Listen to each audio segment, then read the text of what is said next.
Texas Public Policy Foundation is probably the premier conservative or free market think tank in Austin.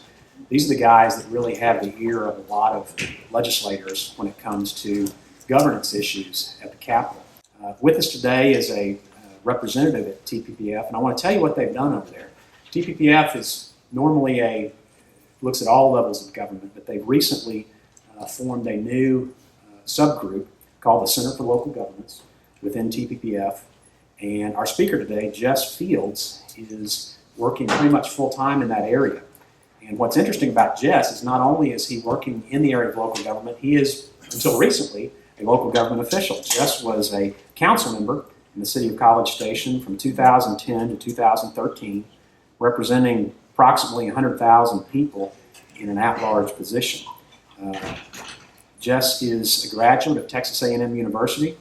He's owned a small business since 2007 and knows many of you in this room through his, I think you attended one of these workshops as a council member when you were doing this as your public service, a couple of them. Jess is, one reason I'm not really sure why he's here, he and his wife Courtney just had their first daughter, so I'm wondering if he's getting any sleep, and if he's a little bleary-eyed, you can probably understand why. He had a new daughter, Lacey. I hope he's got some pictures in his PowerPoint today because he's been talking about her and he's very proud. So let's give our attention to Jess Fields, and I know this is going to be an interesting topic. Thank you. Can you hear me? All right. I've got the wireless mic on because I wander around. So you'll have to forgive me if I wander a bit. Hopefully I won't wander into your space. Today we're talking about good governance. Well, first of all, I am Jess Fields. That was a very nice introduction. And I want to say we are a free market think tank. TPPF's been around for 25 years, a 501c3. We're a nonprofit, nonpartisan organization. We work on all kinds of issues from healthcare to prison reform, reducing the number of people in prisons and lowering costs, to all kinds of things. And of course now local governance as well, which is a very important issue. And I think recently a lot of people have realized that local government is more important than ever because we don't always feel like Washington is listening to us, right? And sometimes we don't feel like the state is listening to us. And so at the local level, I think citizens and elected officials, people like yourselves who really take the time to be involved, and I don't think most of you are getting paid terribly well for your time. I know we weren't paid in College Station, and so you really realize the importance of being involved in your community, and that's what we're talking about today. The Center for Local Governance, we hope we can be a partner in research and analysis on a lot of different issues and provide solutions that will be helpful to you guys as you try to figure out how to be most responsive to the needs of your citizens, because we recognize that every local government's different,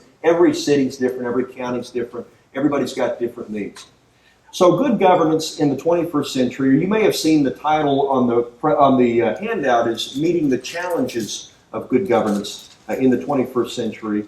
And good governance really is a pretty expansive topic, but today specifically we're talking about citizen engagement and information. With all the new changes in technology and all the new societal changes and how people expect their information to be delivered, you've got to be willing, as an elected official or a staff member, you've got to be willing to move your city towards modern technology and modern means of information transmission if you're going to keep up with the times, because your citizens are already there. And businesses are having to face those challenges, and you've got to be able to respond to those challenges. I know a lot of you are from small cities. Anybody who's from a city smaller than 5,000? Anybody? Great. I mean, a lot of small cities really are challenged by these issues because you don't have huge staffs to do every little aspect of it. So sometimes the elected official has to do something. I met with a guy recently in a small city on Alaska. I don't know if you know what Alaska is, like Livingston. And he said he personally climbs up the water tower to put the Christmas lights on. He's about 75 years old. A pretty spry guy named Roy Newport. But you have to face a lot more challenges, so hopefully we can talk about that. So you also have in front of you, you probably have a few of our papers. You have one that says draft on it. That is a paper that's not finished yet, but I'm writing it specifically to go with this presentation. We'll release it probably next week. It's going to contain some of the same ideas that are in this presentation. So first we're going to define what good governance is. Then we're going to detail some ideas and solutions for you to take with you after this and consider and think about going on. And then we're going to discuss our own experience. This isn't just going to be me blabbering at you, this Aggie up here yelling at you. I don't think you'd be enjoying that too much, and I don't think I would even enjoy that too much. So I hope to have a little bit of dialogue with you guys about what y'all think works and some exciting ideas that y'all have come up with for yourselves. But first, let's define what good governance is. Now, I went to a lot of sources and I tried to find what does this actually mean? Because you hear this term thrown around a lot, good governance. But here's a pretty common definition, several things that seem to pop up most frequently. Transparency, that one is kind of the bedrock, regardless of where you look. You look at international organizations or domestic or whatever, transparency always seems to be something that's mentioned. You've got accountability, accountability measures, keeping things in check. And then you've got responsiveness, being able to respond to the needs of your citizens. You've got engagement, keeping them involved. And then process, having a good process, a sound process in how you govern. So really good governance is about people, right? It's all about people. It's about how do you engage with your citizens, how do you provide information to them, and how do they relate to you? Because of course, as you recognize, being with cities, the lowest level of government, you understand that really at the end of the day, citizens are the reason why cities exist. You exist, they're kind of your customers, right? You exist to provide services to them, and they contract with you in a sense. They're voluntary participants in what you're doing. So now let's talk about a little bit of detail. Information, engagement, and we're going to go outside the box a little bit. But first we're going to start with information. On the information issue, the problem really is an information deficit, right? You think about your citizens and what do they often say to you? I don't understand what's going on.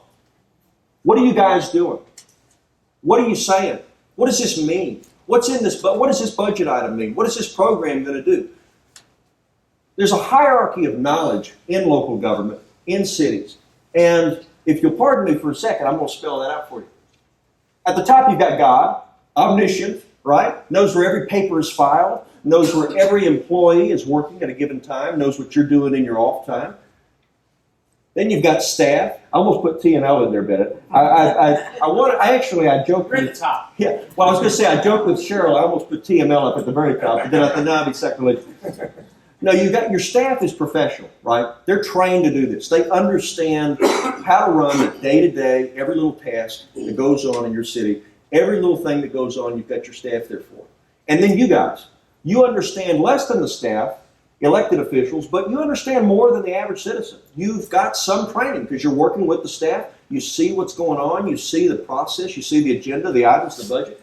And at the very bottom here, the public. So here's your information deficit, right? You've got your staff at the top. They're trained to do this. They understand more about this detail and everything than everybody else. And then you've got you guys, and then the public. Now there's a little bit of a gap between staff and you guys, but you have direct access to the staff. The public doesn't always have direct access to your staff. And not only that, beyond that, there's a lot of space and understanding. But it doesn't have to be this way. So let's talk a little bit about how we can kind of get to fix that. All right. How many of you have one of these? Does anybody have a smartphone? Anybody? You're not still using flip phones, are you? Maybe a few of y'all. Some people may not have cell phones. They're probably a good choice, by the way, if you're using a flip phone. I had one of those Nextel phones for a while that you had to beep. It was like a walkie-talkie. The newest smartphones now, this is true, they're faster than the fastest computers from just 10 years ago. Now, what were you doing 10 years ago? You probably remember. When you think about what was the most defining moment in our lives recently, big thing, 9/11. This was after 9/11. Think about that. And those computers are pretty darn fast. But now what's in your pocket is even faster. And your citizens have those things, smartphones. And they have instant access to information. So just to give you, I'm a Mac guy, pardon me. This is a Mac. This was the fastest Mac you could buy in 2005. Macworld, the best portable computer you can buy. But you know what? This thing is dwarfed by the new iPhone 5S. This cost $2,500. The iPhone 5S cost only $500, but it's twice as fast as the MacBook. That was in 2005. Everybody now has these smartphones, and they're blazing fast. This is a cool library. I don't know where it is. I thought it was a neat picture. But there's a lot of neat libraries in the world, and they're just collecting dust. People aren't using them anymore. I hate to say, maybe hopefully your municipal library is getting good use. People still use local libraries, but these big libraries, that was where everybody got their information. not that long ago. But now there's no barriers to information. All the information that the world had to offer 50, 60 years ago is in the pocket, in your smartphone. People just automatically talk to it, and they know where to go to eat, go to get something, go to, find out, solve a problem. You don't need to do math anymore. You've got a calculator in your pocket all the time.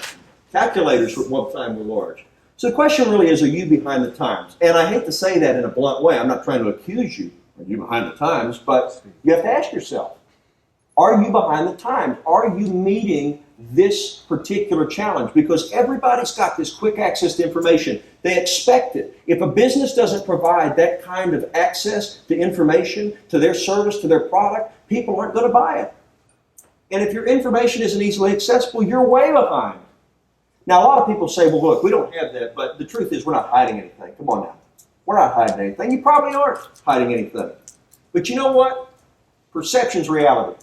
You know the smoke-filled room? People see this, and especially today with skepticism of government at an all-time high. Frankly, you look at Washington and they're bumbling around and they can't make any decisions and so forth. I mean, it's not unreasonable that people are skeptical of government.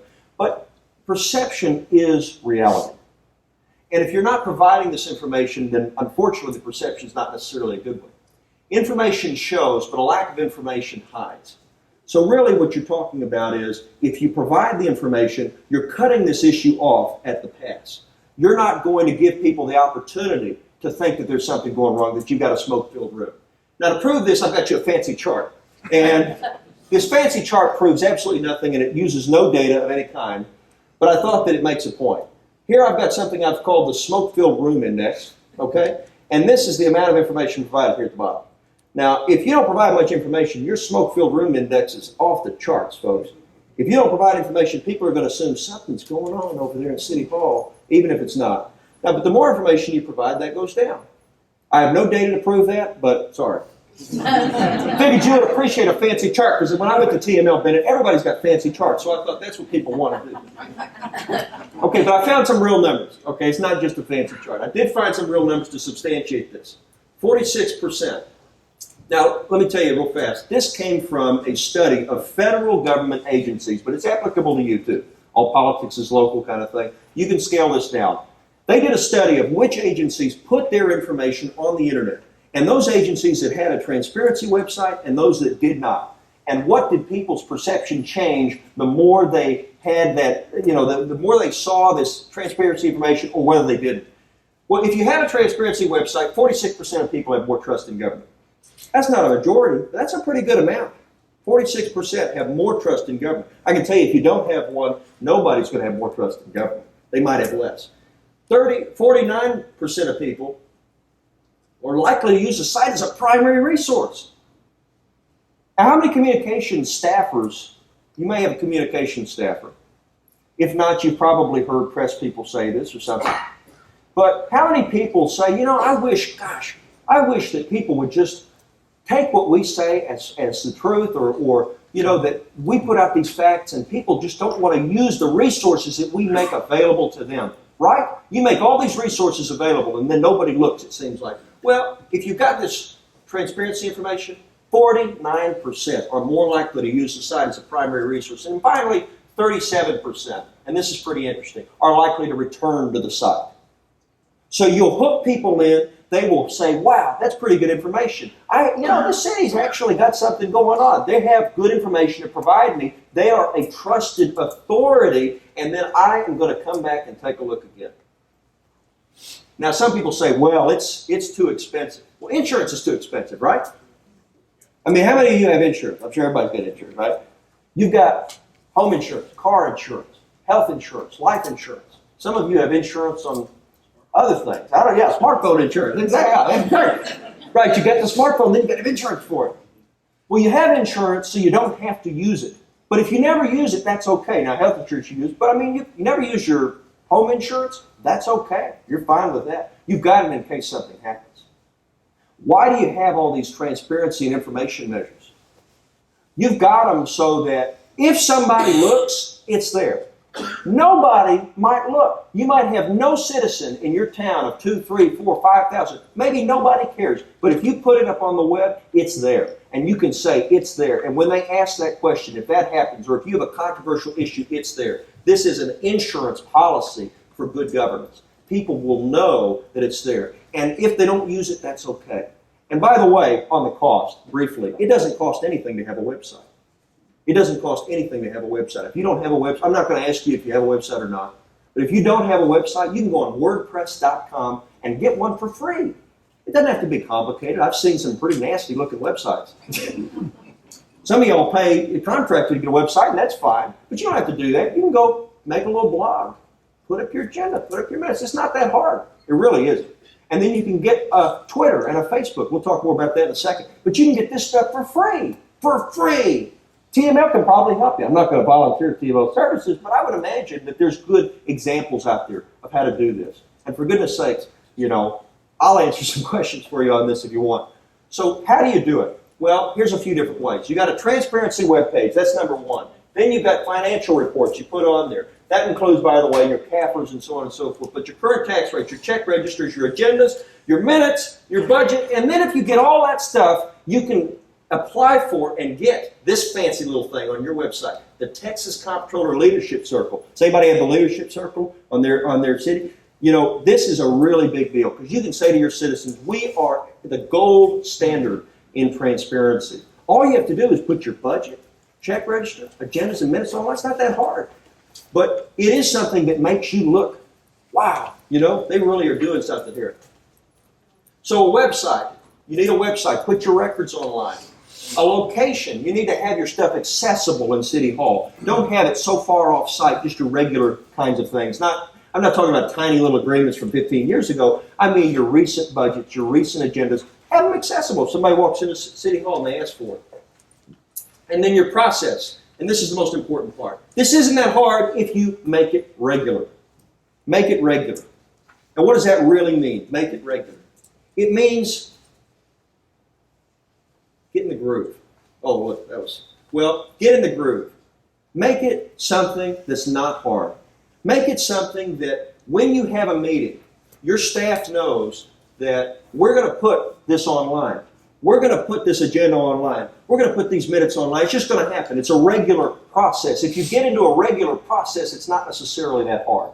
And if you're a real small town, maybe the elected official even can volunteer and help out with doing that. But it's not necessarily difficult to put these kinds of things online. It really, truly isn't. Just get in the groove. So now let's talk about engagement. We've talked about information. Let's talk about engagement. How do you involve the public in the decision-making process? Who's got an idea on that? Anybody want to offer something up? Somebody's got some idea. Put them on a committee. Put them on a committee?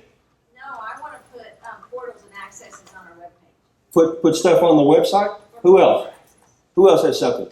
Put something controversial on it. Blogs? Controversial? There you go. Absolutely. Who else has something? Anybody? Well, we'll do Facebook. Facebook? We got some good ones here. Let me show you this first. Engagement is no longer an option. It's an imperative. This is from the International City County Management Association. So the city manager folks, they think it's pretty important, to do this. And it is. Now, the old way of doing things, I'm going to get back to this committee. There's nothing wrong with committees, but the old way is what? Public hearings, right? Hold a public hearing. Committees. Everybody's got some kind of committee for something.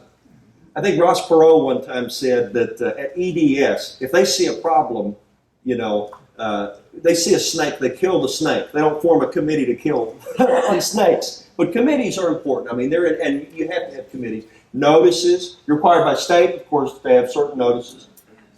And mailed inserts, my favorite. If you have utility or if you have some way to mail somebody an insert. Everybody loves mail inserts. Hey, anybody here run for city council because you got an insert? Okay. This is reactive. This forces the citizen to react to you. It's not going out and getting them. It's making them react to something that you're putting out there. And frankly, if we're honest, it's not always the most attractive thing that we're putting out there. So it's boring.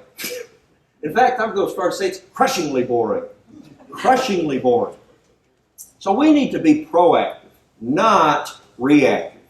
We need to go out there and get people where they are and bring them into the process. And so I found this really great way to describe it. It's one way. There's a lot of ways. You look online, there's all kinds of things. But it's called the Open Government Implementation Model. It's written by a couple of guys at this IBM Center for the Business of Government, which I would encourage you to look at. Really, really cool. Great resource like TML. But they do a lot of studies on how government can relate to people and how you can solve problems. And here's what they start out with. Transparency. This is a 4-step process. We talked about that. That's the bedrock. Participation. That is not just every kind of participation, but participation specifically means it's something where you have a dialogue with your citizens. So you've got a Twitter, and they say, I've got a pothole in my street. And then you can respond to them, hey, we're coming to fix it, next week or next month, whatever. But that's participation, that back and forth. And then you've got collaboration, which is where your citizens actually get involved in decision-making processes, kind of thinking a little bit more along the lines of a committee. It's not that out of bounds to talk about that. And then once you get there, engagement. And this is where you kind of are at the peak of the mountain, and you're looking down, and you've got a government and a people who are synchronized. And your people understand what's going on in the government, and the government understands what the people want, and you have the most collaboration and participation you can possibly have. So let's go through these real fast. We've already talked about transparency. So on participation. Here's a few ways that you can make participation matter in your governing process. Social media. Social media. And social media. You see how this is going. And as I said earlier, it's free. That's the best part of this. Free. Twitter, Facebook, okay, I guess you could say it's a little staff time. Elected officials, you guys can do this too. But it's not that hard. Set up a Twitter account, set up a Facebook account. You're having a meeting, put it on there. You got a planning session come up, put it on there. You got some big event that, you do a Christmas event or you do a 4th of July, put it on there. What do you have to lose? Nothing. You have everything to gain doing this. Participation gives people the chance to respond in real time by providing information in a dynamic way. It's dynamic. They can interact with it. It's not just you're putting something out there. If you post a notice on City Hall or if you mail somebody an insert, there's no way for them to respond to that. But when you do this, people respond to it. It's just like when you post a picture of your child or grandchild or something on Facebook. People respond to that. They like it. They comment. Why can't your city do the exact same thing? So if we had to put in a word, this is feedback. This is feedback. It's interactive feedback, though, because you can respond to it. And that's a key part of participation. Now let's talk about collaboration. Collaboration is citizen decision-making. It's citizen organizing. And it's citizens as part of the process. So, for example, you've got an event coming up. You've got a 4th of July parade. And maybe, just maybe, you've got a committee that you appoint or overseen by a staff member, or you get a couple staff members who plan it. Why not have citizens do the most bulk of the planning process? Like a nonprofit would, or a volunteer group. You may already do that. But for some of y'all, that would be a pretty significant change in the right direction. Another example is this. Citizen organizing. Putting things online and allowing people to respond in a dynamic way, like a Facebook event, for example. But allowing people to help you organize your events, organize your planning sessions. Another way to think about this is in the decision-making process, look at how you can get someone to interact with your creation of policy. So think about Google Docs or Wikipedia. You familiar with Google Docs, anybody, or Wikipedia? People can edit things, right? If you have a way that you can get somebody to participate through an editing process that you monitor still, you can actually get a large number of people involved in what you're doing without sacrificing the control over the quality of the process. Does that make sense? So if you get people online, you get people even in a committee, and you give them a little bit of real authority to help participate and put their imprint on something, they're going to do it. They're going to help you with that. And that's going to make a difference in how your citizens feel. Wow, I feel like they care about what I have to say because I can see the imprint in the process. This is allowing your citizens to be involved in deliberating on and making decisions, especially important decisions. If you've got a big project and you're just stumped on exactly what to do, or your council's at a dead end, by gosh, bring your citizens in.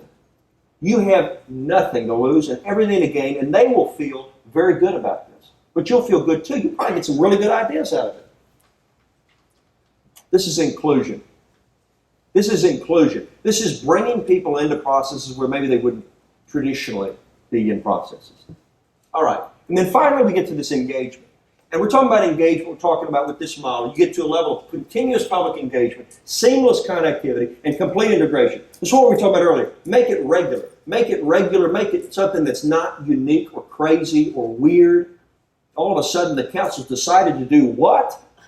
No, this is something you do on a regular basis. You constantly engage with your citizens. Your citizens are a constant in governing processes. You don't even have to think about it because you make it so regular. This is transformation. This is a culture change. Any of y'all been to Carrollton? Anybody here from Carrollton? I don't know. I just met with the Carrollton city manager this week, and he said something I thought was pretty profound and I guess pretty basic, but for me I thought, wow, that's really profound to hear a city manager say that. He said, we've been trying to change the culture around here, and he said what everybody had to realize was to change the governing culture, it really took a long time. Everybody had to get in on it, but it takes time. It's a step-by-step process. You can't just come in and sweepingly change everything all at once, right? I mean, some people have been part of councils. I wasn't, but I've seen it, where a council, everybody changes at the same time. If you have elections all at once, everything changes at the same time. Policies start changing radically. And maybe that's the right thing, but if you have that radical change, there's no time for people to adjust. So a culture change, this is a culture change. It takes time. It's transformative. So now let's go outside the box, which is kind of a wacky way to say, here's a few ideas that you maybe hadn't thought of. Crowdsourcing. Anybody ever heard of crowdsourcing? This is kind of a hot new thing, crowdsourcing. There's a lot of papers being written on crowdsourcing. Of course, just because a lot of papers are being written doesn't mean it's a good idea. But crowdsourcing is where you use the internet primarily to go out and have the mass of public knowledge solve problems for you. So if you have all these online engagement tools, if you've made this transformative shift and you're starting to engage people in your government, all of a sudden you have the ability to tap into them. And you need to do a comprehensive plan, or you need to figure out, gosh, what does our library need to look like, or something like that. You can go ask them, hey, why don't you design a logo? Why don't you help me design this thing? You've probably got engineers, architects in your community. They love to help take a stab at designing something. You might get some free help out of this, but problem solving through the masses. That's what crowdsourcing is. And it's really exciting. You can tap into that a bunch of different ways. Of course, it can be something as simple as a survey. How do you feel about the new program that we put in place? But that's kind of droll. Do something more exciting. Get them involved in what you're doing and use their knowledge collectively as bigger than the knowledge that you have in City Hall, and bring them all in to the process. Co-delivery of services. Now this is really wild. Hang on. There might be a mass exodus out of the room after this one. Co-delivery of services means some of the things that you do through the city might be able to be done by proactive volunteer groups of citizens who are working with the city to deliver services. Now let me give you an example of that. You have HOAs in your community. Anybody HOAs? You've got HOAs or groups like that. You can bring them in to help you maintain your parks, watch your neighborhoods, see about code enforcement. Why does it all have to be done with staff? It doesn't. You can bring these folks in. I mean, when you think about school districts, the most effective school districts, and I don't do this educational quality stuff, but we have folks at TPPF that do. The most effective school districts have what? An active PTA. Your citizen groups can be involved in helping you deliver your services and helping you understand better what their concerns are as well. You can work together in that way specifically, and that's pretty exciting. Collaborative wikis. I mentioned this, but I think it's such a neat idea. If you put something online and you have an ability for people to edit it, and then you can see who's edited it, and you can reverse the edits so that something doesn't change irreversibly, right? If you have the ability to do that, that's a way that people can actually help collaborate on your planning processes, on your big documents. They can help you write part of your comp plan. I tell you, a lot of comp plans, if you look at a comp plan, it's usually got neighborhood portions of it, right? Maybe you got a neighborhood plan, this neighborhood, that neighborhood. Why not have the people from that neighborhood collaborate in a way that they can see each other's edits, collaborate online, the city administers it, your staff member administers it, and then you've got this document that everybody's got an imprint on, and they can say, yeah, that was my sentence. That was my word. I mean, it sounds silly, but what do people get involved for? They get involved because they care about their community, and they can see that imprint on it. It's going to make a difference. They're going to feel more engaged, and that's going to make a big difference in how you govern. So the big question is, are you willing to be innovative? This isn't that crazy of stuff, right? I mean, we're not earth-shaking here, but it is in the sense that government tends to move a little bit behind the rest of society on certain things. And in the technological realm, a lot of governments have. I'll tell you one more story. I was in a city of 1,200 people, and I asked for the budget because I was wondering how much they spent on this relative to other cities in the same size range. I tell you, getting the budget was like pulling teeth. This lady was so upset, and she didn't want to give me the budget. And, you know, I was okay with that because I understood. It's like this outside guy comes in, asks for the budget. It's kind of okay. But if a citizen had done that, what would the impression have been? Wouldn't have been a good one. So you've got to be able to consider that everything you do has its implications. And as I said earlier, perception is reality.